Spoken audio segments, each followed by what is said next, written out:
دا یو روز سوال کړی دی چې په دې بعضو سکولونو کې او بلکې په بعضو دینی مدارسو کې چې صرف قرآن پکې ښویل کېږي یا سپاره قاعده پکې ویله کېږي دې کې الکان او جنکۍ یعنی میل او فیمیل دا یو سکول یو کالج یا یو مدرسه کې یو ځای کوئی ایجوکیشن کولی شي او کو نشي کولی او کو کولی شي نو فایدې څومره دي او کو نشي کولی نو به څومره فایدې دي او چې څوک یو ځای کوئی ایجوکیشن کوي د هغې نقصانات څه دي شیخ صاحب ډېر قیمتي بیان کړی دی او دا بیان ډېر قیمتي دی نو لازمي یې واورئ راځئ چې وایو دا یو روز سوال کړی دی چې په دې بعضو سکولونو کې او بلکې په بعضو دینی مدارسو کې چې صرف قرآن پکې ښویل کېږي یا سپاره قاعده پکې ویله کېږي دې کې دا ماشومانان الکان او جنکۍ یو ځای سبق وایي دا په شریعت کې دې گنجایش دی الجواب اختلاط په مدرسو کې یا په سکولونو کې د الکانو او جنکو په منځ کې د دې ډېر لوی فساد دی اگر که دا د ماشومانانو په منځ کې یعنی هغه خو یعنی اتفاقي حرام دی خو واضح دي کم چې بالغاني او یو ځای سبق وایي زه ګوره د هغوی خبره نه کوم چې یونیورسټۍ کې ګرل فرینډ او بای فرینډ او دا زما د کمرې ملګری دی او دا زما د هاسټل ملګری زه هغه کیسې ته نه کوم دغه خو مکمل تبعي ده 100% نه 1000% تبعي او فسق او فجور دی زه خبره د ماشومانانو کوم که دا دینی مدرسه دوی یادوي او که دا دوی سکول یادوي ماشومانان الکان او جنکۍ دوی یو ځای کې ساتل نه دي پکار او بیا د نن سبا ماشومانان ولې د نن سبا دا ماشومانان الکان چې لا لسو کالو ته رسېدلي نه دوی فرق کولی شي که نه په ښایسته جنۍ کې او په بدرنګه کې نشي کولی ښه کوي هغه جنۍ ښکلې وه هغه ښځه چې راغلې وه هغه ښکلې نه وه هغه بدرنګه خو معنی ده چې پوه شوی دی که نه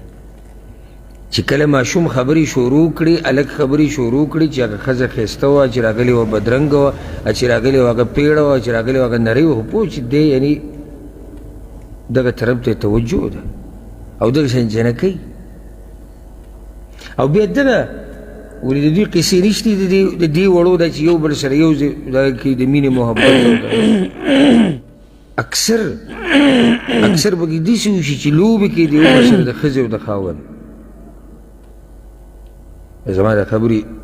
ګوره سپینې سپینې خبرې که څوک خفه کېږي نو الله دې خوشحاله کړي کوي که نه کوي پکې داسې قصې دغه شان قصې پکې هم راشي چې دوی یعنې بیا ایکټینګ ورته وایي د ښځې او خاوند کوي د ښځې او خاوند چې یعنې هلک وایي زه به خاوند شم او ته به ښځه شي دا نقصان د څه دی د اختلاط دی او ولې د موبایل د کراماتو نه غافله یې چې موبایل څه نه دي کړي په دې ماشومانانو کې ماشوم ته چې کوم کارټون لګېدلی که نه نو دا هم د انګریزانو او دې خبیثانو داسې جوړ کړي دي چې په دې کې ورته مینه محبت او دا کیسې ګیم چې کوي که ویډیو ګیم چې په هغې کې دا کلاړیان چې هلې دا لوبې چې به کوي په دې کې چې زنانه راشي هغه تقریبا مکمل لګړی وایي ده د هر څه نه دي لیدلي او ولې دې جنۍ د هر څه نه دي لیدلي بیا دغه جاښه بیا کم ځای ته واوړي بیا لاړه شي ګوره دې خبرې ته سوچ وکړئ رسول صلی الله علیه وسلم وایي چې کله ستاسو بچي د 7 کالو شي د مانځه ورته وایي د 10 کالو شي وهیي وفرقوا بینهم فی المضاجع په طلایانو کې جدا کوي څوک جدا کوي کوم ماشومان دي خور او ورور کم جدا کوي نو دا په سکول کې او په مدرسه کې چې یو ځای دا به خویندې ورونه هم لري دا چې ماشومه زه دا منم ما ګوره دا نه دي ویلي چې دا ماشومانان والعیاذ بالله دا جوړ دا ماشومانان دي او واړه ماشومانان دي هلکان خو تربیت د وړوکوالي نه کېږي چې دی پوه شي چې ته دې خپل ماشوم ته ووایې چې زویه نه هلکان د جنکو سره یو ځای نه کیني پوه یې که په دې خبره نو دا عمر دی د پوه کولو ماشوم چې د وړوکوالي نه پوهه کو بس دی پوه شي او بل دا چې اصل یې برابري که نه اصل څوک دي مور پلار دیندار یې که نه دا بچې هم الله دقه شان راخېږي استادان دیندار یې د الله نه یېرېږي د بچي تربیت همداسې کوي زه به تاسو ته ښکلی مثال ذکر کوم دا به تاسو ته اورېدلی هم نه ذهن ته به راوستم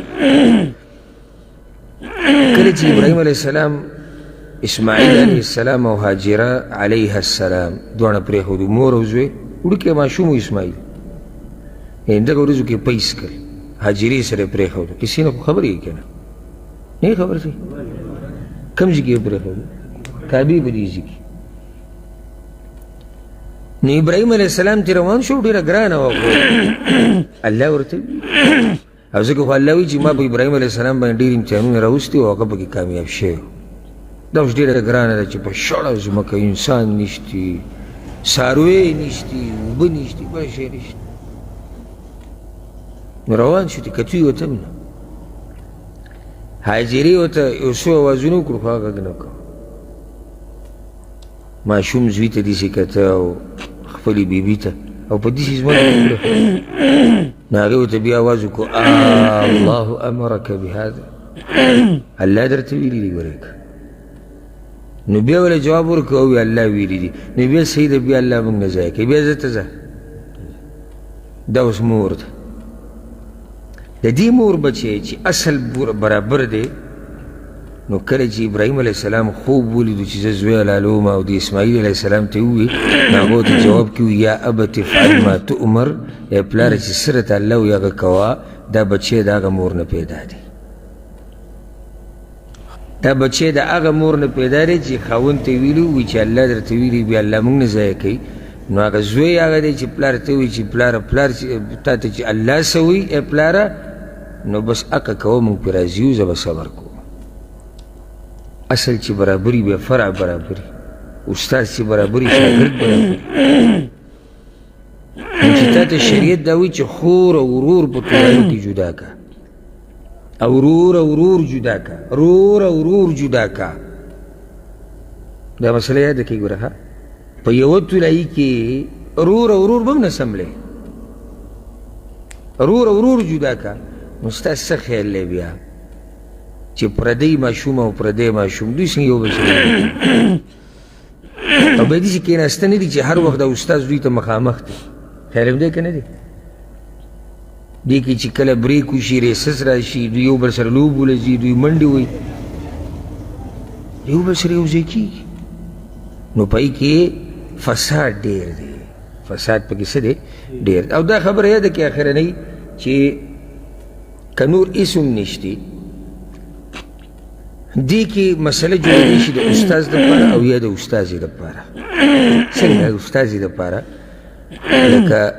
گنجایش زنانه ته شتي چې د هغه ماشوم په مخ کې مخ کاره کړي چې کوم ماشوم د دې زنانو د دې قصو نه نه خبره یعنی دا قصې نه کوي چې دا ښایسته ده او دا بدرنګه او دا یو پیړه او دا نری ده خو چې کله ماشوم په دې خبرو پوه شو د صورت النور کې نو بیا به دې زنانه مخ پټوي نو دا چې د دوی د استاذ ده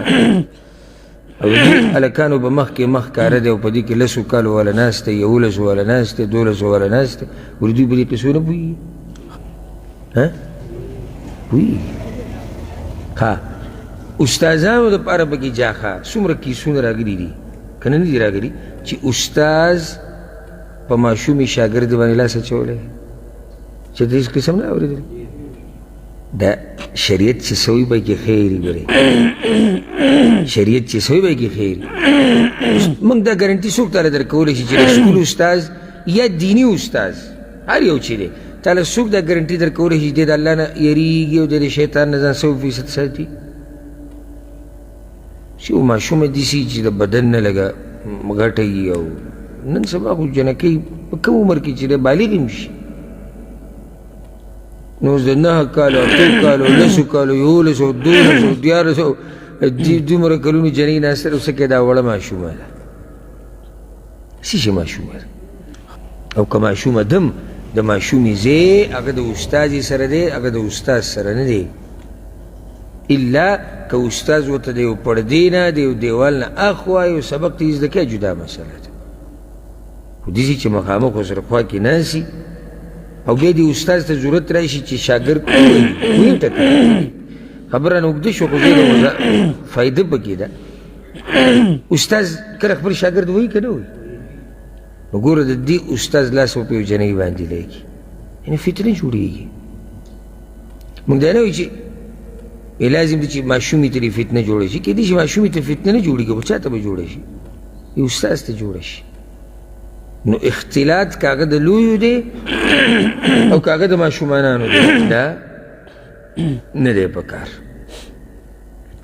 او زه تعجب بیا په دې وکړم دا قاعدې چې ښیي یا د قرآنونه چې یادوي په جوماتونو کې یا په مدرسو کې دوی اکثر د ماشومانان جنکۍ او لکان یو ځای کې نه وي دا غلطه طریقه ده دا طریقه صحیح نه ده د دې کې فساد ډېر دی والله اعلم دا قیمتي بیان تاسو اورید شیخ صاحب چې په تعلیم باندې کړو چې زنانه او نارینه یو ځای چې کوم سبق وایي دا څنګه دی نو که دا ستاسو بیان لازمي خوښ شوی لازمي خپلو ملګرو سره شیر کړئ